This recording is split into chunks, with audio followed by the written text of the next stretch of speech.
What is going on, guys? So let's talk about, in my experience, the top 3 reasons why people end up getting out of the Army.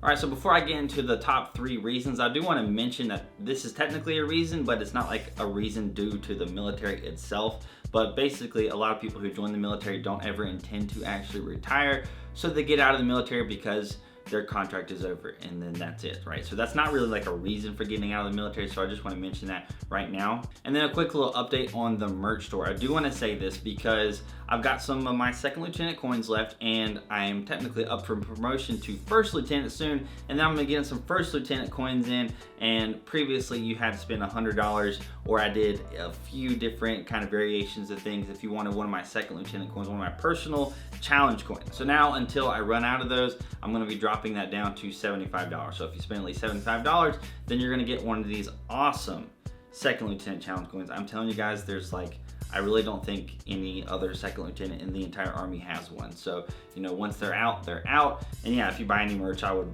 really appreciate it, because I'm getting married in a couple of months, and you know, every little bit is gonna help pay off that wedding. But let's get into one of the biggest reasons why people get out of the military, and that is they don't like the leadership, or the leadership is just crappy in general. And it's one of the reasons why I wanted to be an officer, and so I could make an impact on people, a positive impact, and make a change in their lives, and people would like the military, because you know, I don't want to be a crappy officer, but there are crappy officers, there are crappy NCOs, and a lot of times people will be put in a unit like that, and let's say you're lower enlisted, like you don't really have much of a say on what's gonna happen, right? So if you have an NCO who's not like a terrible NCO, but they're just not all that great, and you know, they don't really care about the soldiers all that much, and you know, if y'all have to stay late over the weekend, who cares? Because whatever, they just don't really care about the soldiers that much. From conversations that I've had with, you know, my little brother getting out of the military, a lot of it has to do with the leadership and people joining into the military.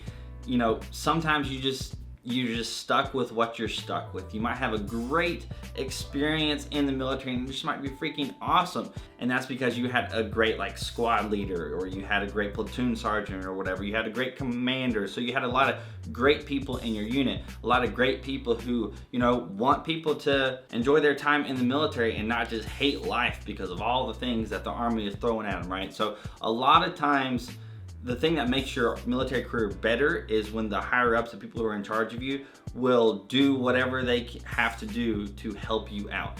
And then you might have some people who just don't even care. And that is, in my opinion, one of the biggest reasons why people end up getting out, and it's because of a lack of leadership. And one of the next biggest reasons why I see people getting out of the military is due to outside opportunities. So career opportunities outside of the military that either the Army helped them get those opportunities or the Army did not. But you know, the military, as I've said before, it pays really well, right?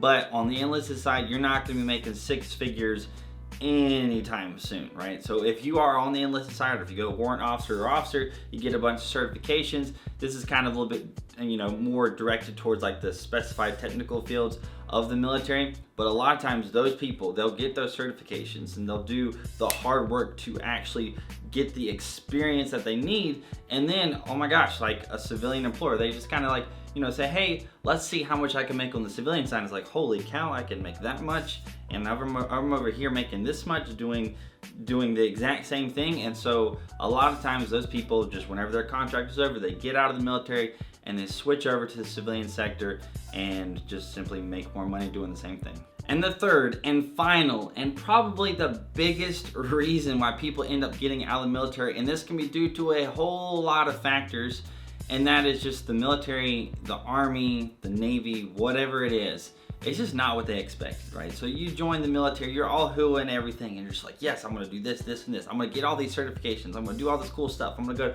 airborne school, air assault school. I'm gonna go RAF, I'm gonna do all of this stuff. And you realize it's a little bit harder to kind of do those things, and you gotta jump through all these hoops, and then you just get really discouraged, and you're just like, oh my gosh. And then you get stuck in a unit with bad leadership, and you're just like, what happened? You know, Matt Ward had a great time in the military. You know, we got all these other military YouTubers that I'm looking at, and you know, a lot of them had a great time in the military, or still in the military and having a good time.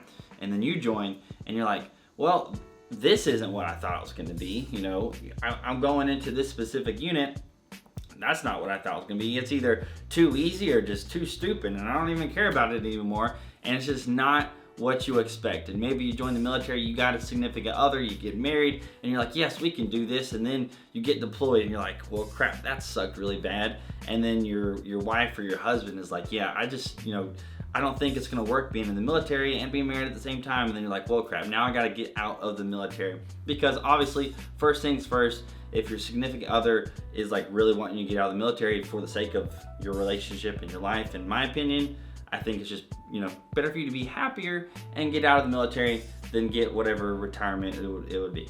That's just my 2 cents on that, because I know for me personally, the only reason I see myself getting out of the military is if my current fiance, soon-to-be wife, at some point in time is just like, all right, I can't handle this or whatever. I'm in the reserves, obviously, so it's not a big deal right now. But maybe, like I said, whenever I get deployed, that could be a possibility. And, I want the relationship to work. So if it becomes an issue, then I'm gonna solve that issue. If it's not an issue, then I'm gonna stay in as long as I can. So a really good way to get disappointed in life is setting your expectations up super, super, super high. And now while the Army, the military is great in a whole lot of ways, some people have like super duper high expectations that are like off the screen right now, high expectations, and they join and the military doesn't live up to those expectations. They don't get to deploy, and that's one of the main things that they wanted to do, is they wanted to deploy, and that is it. They wanted to go overseas and actually get into some conflict. They wanted to get in combat. They wanted to do stuff, right? They wanted to have some cool stories,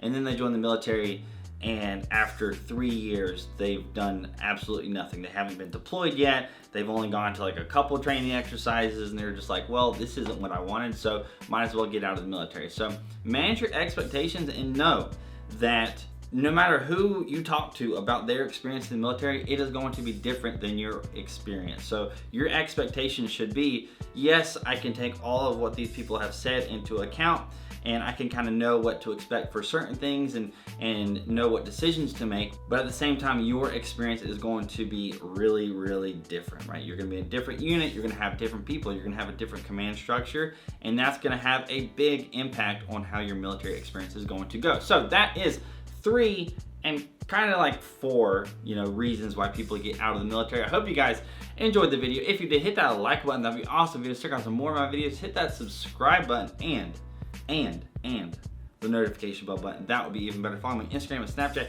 if you haven't already. Check out the merch link in the description down below. I hope you all have an amazing freaking day, and I'll see y'all later.